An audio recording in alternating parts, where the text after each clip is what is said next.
Are you so ready? I'm ready. Here we go. Episode 3. We're like old pros at this now. We sure are. It only took us like 10 minutes to set up this time.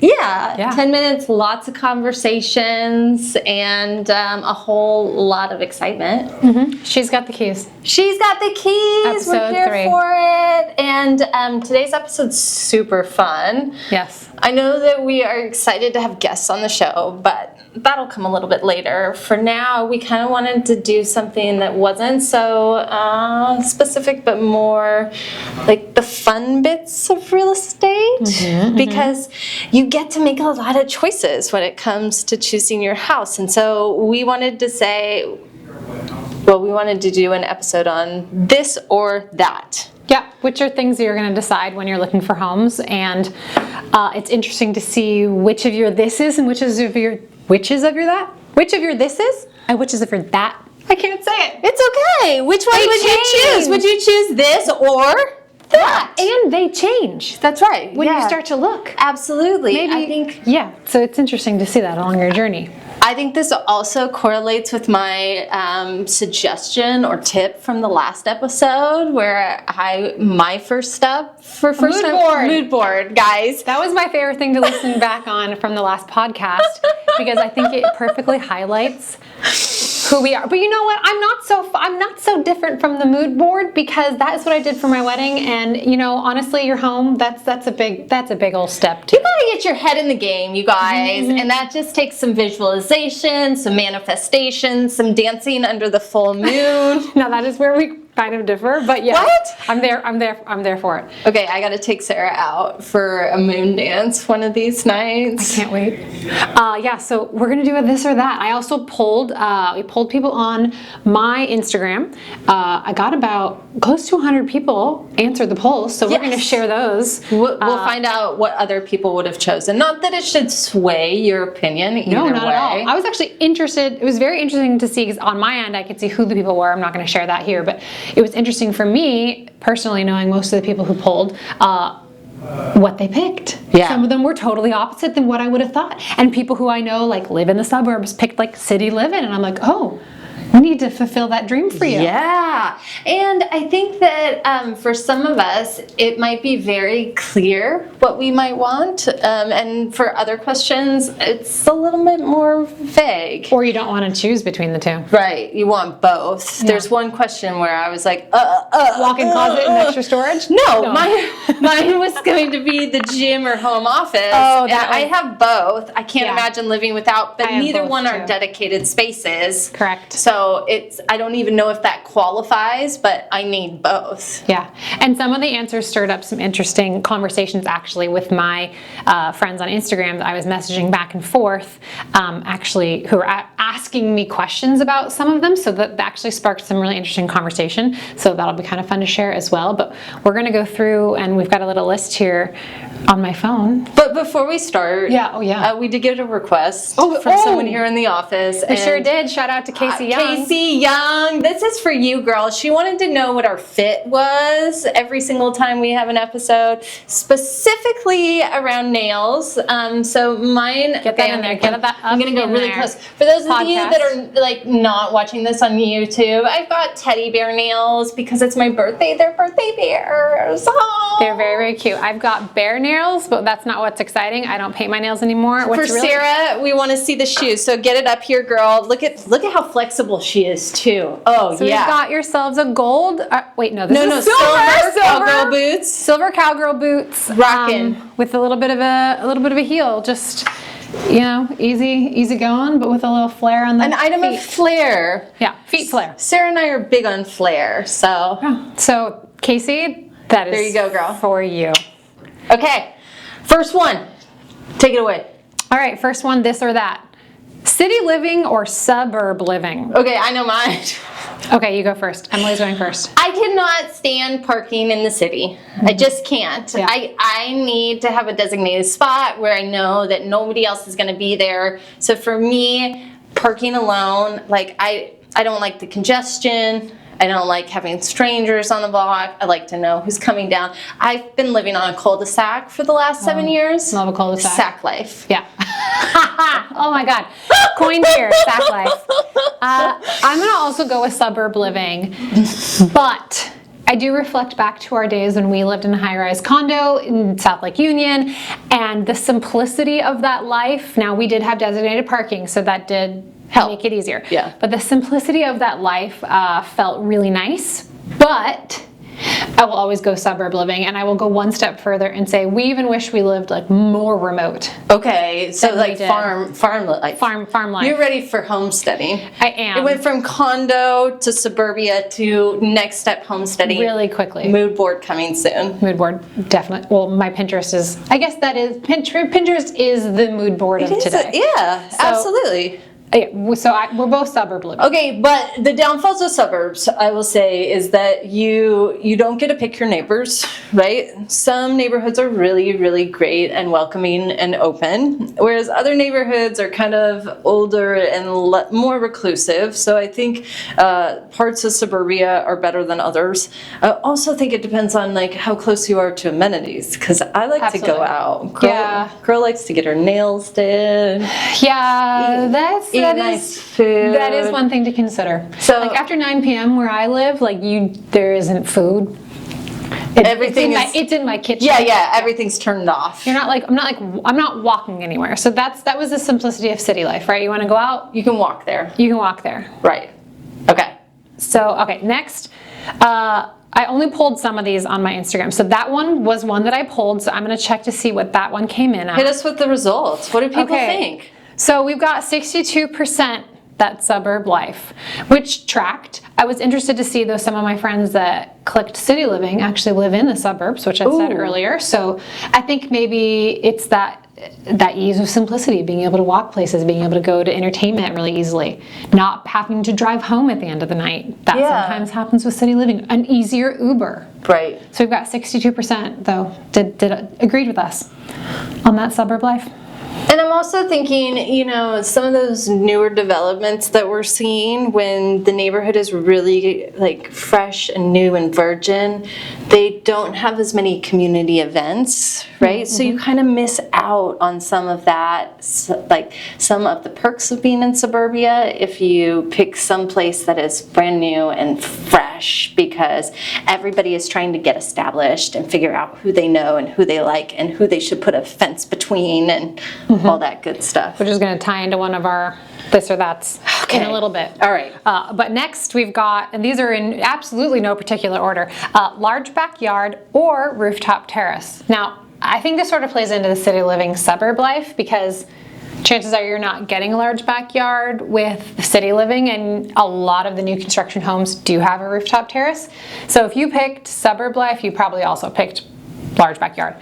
However, I will say I have a lot of buyers who aren't looking for a high maintenance yard but want to live in the suburbs. Yeah, So no. you can get that in a new construction neighborhood because I'm going to almost guarantee you're not getting a large backyard My with the new folks development. did this actually. They once my siblings and I moved out, they built their dream house, and they had gone from like one part of suburbia to another part of suburbia, but the house that they were building would have a view, so they built, my mom calls it her rooftop martini bar. Okay, love it. And she's got a hot tub up there, and she can see like all of downtown, but she's, they're older, they don't have the capacity, they want to travel, so having the smaller yard was super beneficial for them. So I think it also kind of depends on where you are maintenance-wise. Right. What would you choose? I would definitely choose the large backyard. We have a larger backyard that we're in the process of completely overhauling, but I want to be able to like play catch. I want to be able to use my badminton set, my bocce ball set. That's right, we have all of these. I want my dog, my future dog. Yeah, to let's be talk able to, about like, that. How is your run.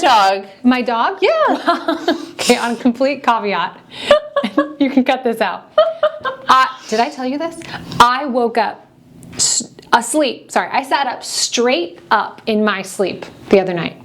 And I looked at my husband square in the eyes. I was asleep, but my eyes were open apparently. And I said, "Where's the dog?" And my husband said, "We don't have a dog." Babe, we don't got one. And I said, where's the dog? That's the wrong answer. So confused and asleep, I went back to sleep. But to answer your question for real, so one, that's freaky. I really don't want to be one of those people who turns into a sleepwalker. I'm just going to say that.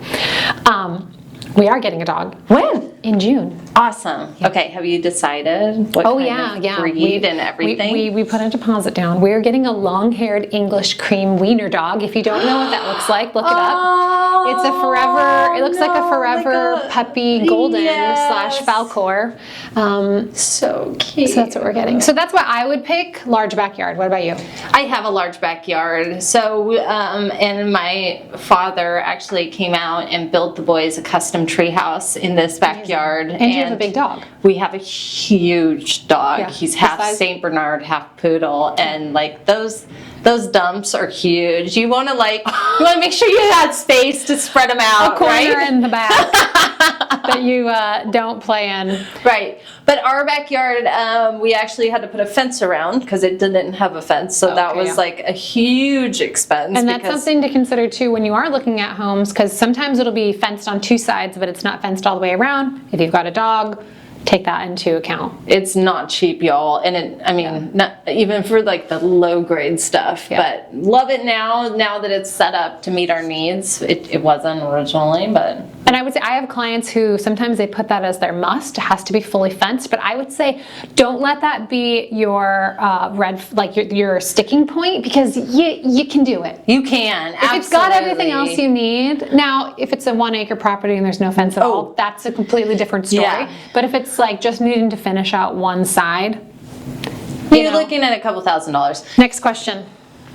Fixer upper or move-in ready? Go. Ooh, I bought both, so, and I guess I'm more prone to get a fixer-upper just because there's some special features that I like to do myself. So sometimes when the last home that we lived in was definitely a flip. They came in, they gutted everything, they put in, laminate flooring, and they made it look clean and nice, but the appliances weren't great, the cabinets weren't great, the quality of it wasn't super.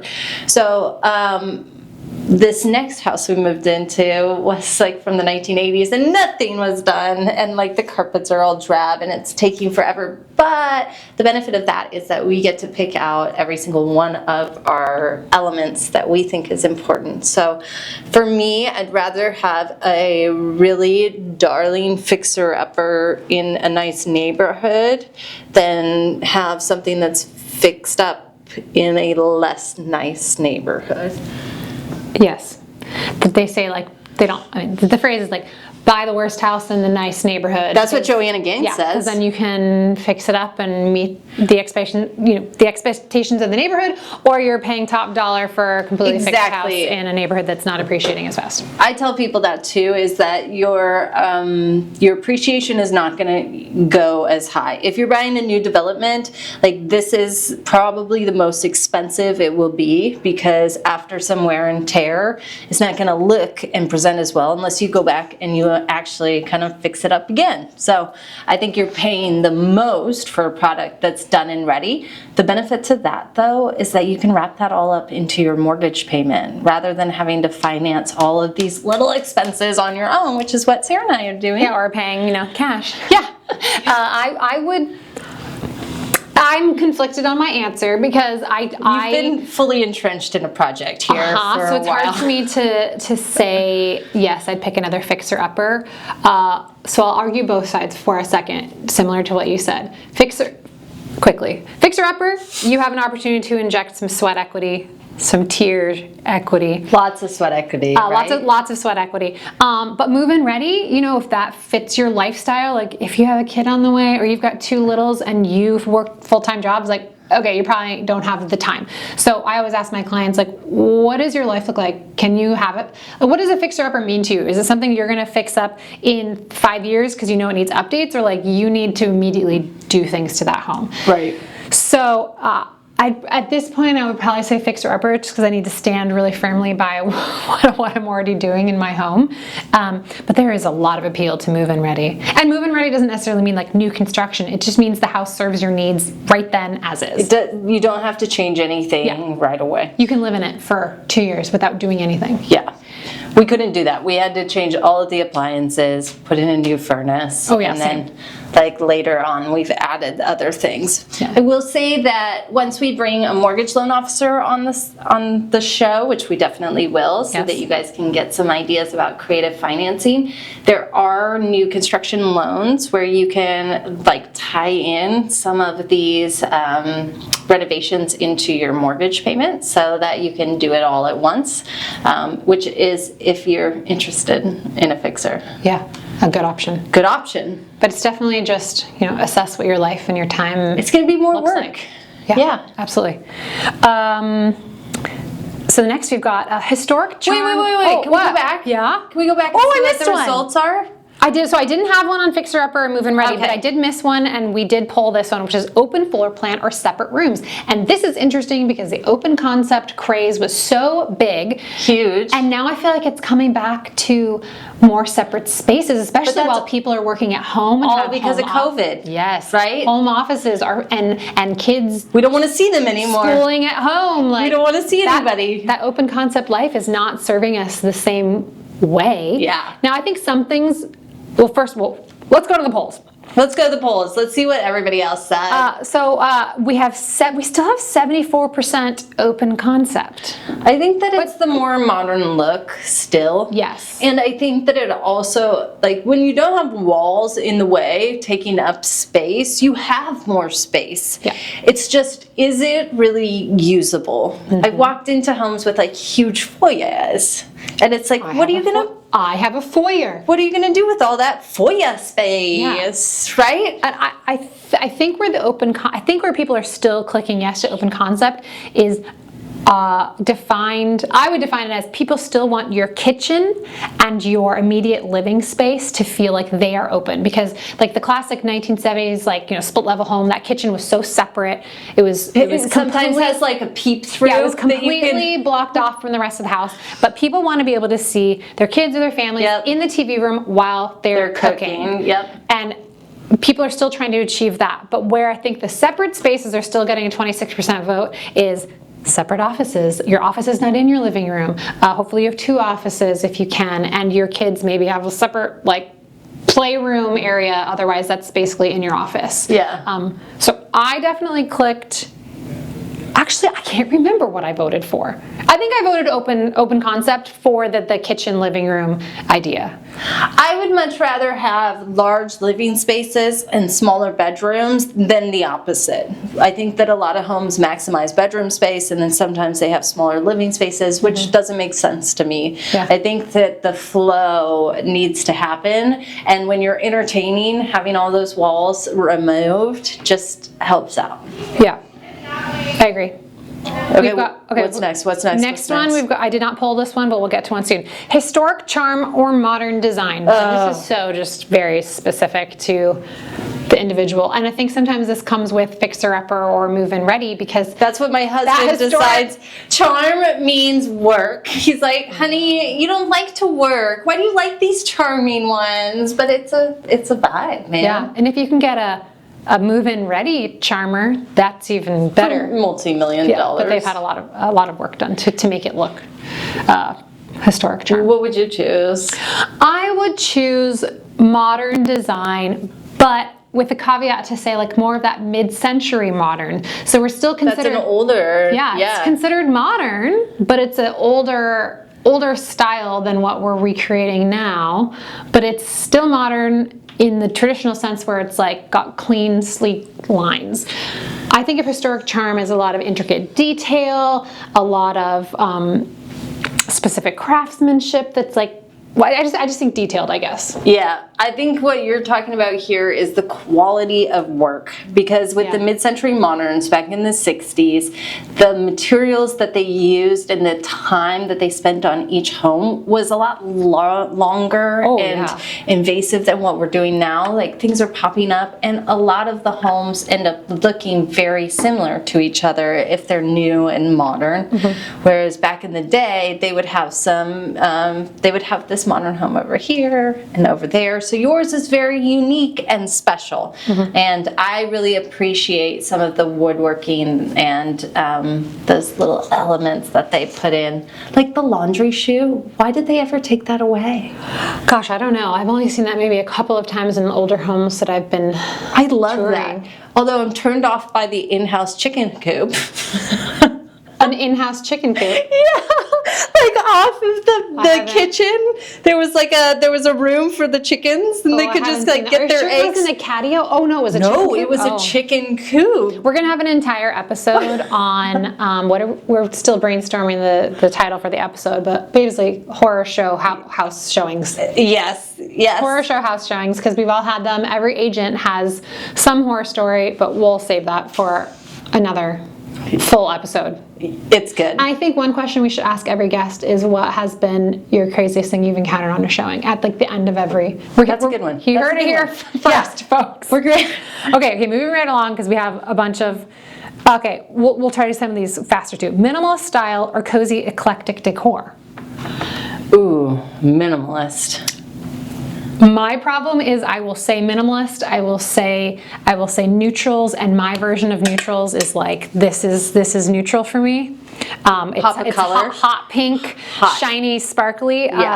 So I'm always going to say eclectic decor. See, I think eclectic decor has so many different interpretations. Yeah. Oftentimes I just think that's somebody that didn't get their house staged, and I'm like looking behind the curtain. Oh yeah. No, I don't like all that. I'm seeing are little figurines. No. You know? Yeah, we don't. Nope. Take your figurines off the shelves when you sell your home. Okay, this one I did pull. Okay, good. Okay, home office or home gym? Oh, this one was hard for me because I have both, and neither one of them are designated areas, but we need them. So we have like half playroom, half gym, and then upstairs we have a large open space. We just planted a desk in, but okay, I need both. We pulled this one, and 67% said home office, which tracks for the fact that a lot of people are still doing some hybrid version of working from home, or at least one person in the house is working entirely from home. But 33% said home gym. So that, I think both of those are a product of the COVID life, because people weren't going to gyms, so they started creating whether it's a home gym or a home routine. Yeah. We have both, and we have dedicated spaces for both of them. I have an office, my husband has an office, and we have a home gym. But we don't have kids right now, so we can do that. Those offices are going to get scrapped for bedrooms one of these days. Instantly. But we did turn in our dining room into an office in order to have a dedicated office space and keep our house 3 bedrooms and not have to take up. Because we have one of those third bedrooms that's like, it's a third bedroom, but it should really be an office because it's on the smaller tiny side. Yeah. So we did create an actual dedicated office space. I think what we're going to end up doing in our house is adding another wall upstairs, because we are 3 bedrooms right now, and it's us, and then the kids each have a bedroom. We would like to have another 4th bedroom and probably do away with that office, which probably means I need to build an ADU in the backyard or something. Oh yeah, there you go. We got to do a whole episode on ADUs. Yeah. Especially in the Seattle area. Yeah. Walk-in closet or extra storage space? Go. Okay, I've never had a walk-in closet, so it's going to be extra storage space for me. I would also pick extra storage space, and here's why. I've gone into so many houses where there's no hall closet, there's no utility closet, but then you go into the bedroom and you're like, okay, this is a nice closet. Maybe it's not walk-in, but it got a nice closet. But I ask myself, where am I going to put your sheets, your towels, all the other stuff that are not your closed. Steamer, I bet if you go through your house, you will realize you have more stuff that needs to go in a closet that is not your clothes. And then you're like putting it in a storage unit or in the garage, and it never gets accessed. Yeah. So I pulled this one as well. And we have 69% walk-in closet. I bet those are people who've never had a walk-in closet, though. I'm not saying that's a bad thing, but it does sound really awesome and luxurious. But until you go into your walk-in closet and get your toilet paper out and your extra paper towels, Right. you might realize that extra storage space would be nice. Maybe I should have specified extra storage space was like hall closets and stuff like that, not like a storage unit. So like walk-in closet means the absence of hall closets. I would say. Yeah, that and it does happen, you guys. So check your, like, when you're going through New and construction you're- especially. Yeah, look around, see if there's a coat closet near the front door. See how much pantry space you have. See how much like space under the stairs. When you know? walk in your house, where does your stuff go? Where does it go? Because we all got a lot. Are you walking across your entire house with your shoes and your coat to go put it away somewhere? Ugh. Because that's what we actually ended up flipping some rooms around and creating a mudroom for this exact issue. If you walked in our front door, there's nowhere to put anything, but we use our back door like our front door. We have one of those kind of houses. That makes sense. Okay, here's another one we pulled. New construction or established neighborhood? Ugh, you know my answer. I kind of already touched on this. New construction neighborhoods, everything looks nice, and depending on the price point, you will kind of know the economic standing of the people living next door to you. However, you probably won't have an established community of events. So in my neighborhood, we do like boo bags for Halloween, and then at Christmas, on Christmas Eve, everybody goes out and they drop off like holiday treats, and there's a park nearby. So everybody gathers and our kids all play together, and it's this very symbiotic relationship that I don't think we would have in a new construction, just because everyone is so brand new. There aren't this culture and customs. And we pulled this as well, and 85% of the people said established neighborhood. 15% still said new construction, and I bet some of that goes into like there's a difference between a standalone new construction home in an established neighborhood. Absolutely. We've got a 2024 build right next to us. I'm in a well-established neighborhood. So I get the appeal of that as well. But specifically talking about new developments, new construction neighborhoods, I would also pick established neighborhood only because I don't personally want the home that looks exactly like the home next to me. I like having a little bit of difference and appeal. Charm. Some charm. Hitting the hard with the charm. But I live in a neighborhood that has an elementary school right at the end of the block, and everybody walks to school, and they walk all their kids to school right. I'm like on the bus stop corner. That is my house. I'm the bus stop corner house. And you wave to the people in line. Yeah, it's nice to know the folks that. you live next to. Yeah. It's nice to have that camaraderie. I still need to meet some more of my neighbors. One of the neighbors we knew moved away. But that just takes time. And being outgoing, which takes effort. And having kids, I think we don't have kids yet. So that's also haven't a met funnel to meeting people. The last one that I pulled, which had some interesting responses or sparked some interesting conversations on my Instagram, was for sale by owner or using a realtor. Oh. What would you pick, Emily? Oh. You're leaving me hanging. I don't even touch those for sale by owners. Yeah, I would pick using a realtor. I think that somebody who believes that they are the most qualified individual to sell their home probably has some intense connections to that home. Totally. That is emotional and something that they don't feel like they can allow somebody else to help represent them for, which is fine. I think that there's a time and a place for that.